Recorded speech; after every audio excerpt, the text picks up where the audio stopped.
고위공직자범죄수사처가 윤석열 전 검찰총장을 직권남용 혐의 피의자로 입건해 정식 수사에 착수했습니다. 검찰 재직 당시 옵티머스 사건을 부실 수사했고 한명숙 전 총리 사건 재판에 위증교사 의혹 수사를 방해했다는 등의 혐의입니다. 나혜인 기자입니다.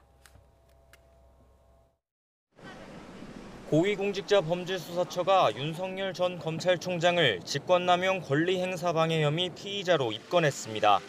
지난 2월과 3월 시민단체가 고발한 사건에 사건 번호를 부여하고 정식 수사에 들어간 겁니다.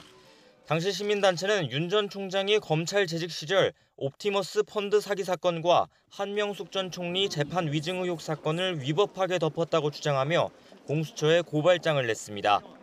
사건 당시 의사결정 과정에 있었던 조남관 대검찰청 차장과 이두봉 대전지검장, 김유철 원주지청장도 함께 입건된 것으로 파악됐습니다.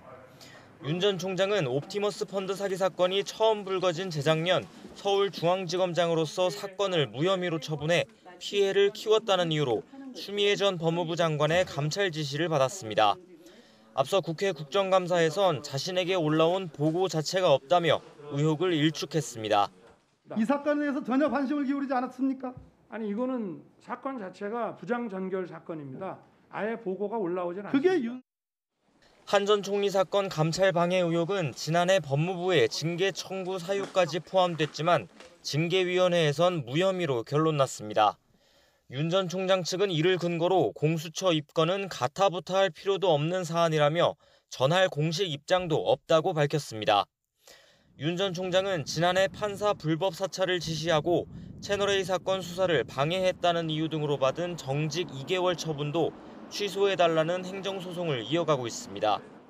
모든 징계 사유가 사실과 다르고 징계 절차도 위법했다는 건데 6달 만에 열린 첫 재판에선 특히 당시 재판부 분석 문건의 위법성을 주장했던 심재철 서울 남부지검장을 증인으로 불러달라고 공세에 나섰습니다. 재판 관련 문건 작성에 대해서 직권남용도 아니고 했다는 것에 대해서 검찰의 무혐의 결정에 나와 있습니다. 법무부 쪽에서 주장하는 모든 주장에 대해서 전부 다 배척하는 취지의 판단이 다 자세히 기재되어 있습니다. 퇴직한 뒤에도 징계 취소 소송으로 명예를 회복하겠다는 윤 전 총장이지만 공수처 수사가 본격화하면 어떤 식으로든 재직 시절 검찰권을 남용했다는 의혹을 다시 해명해야 할 것으로 보입니다.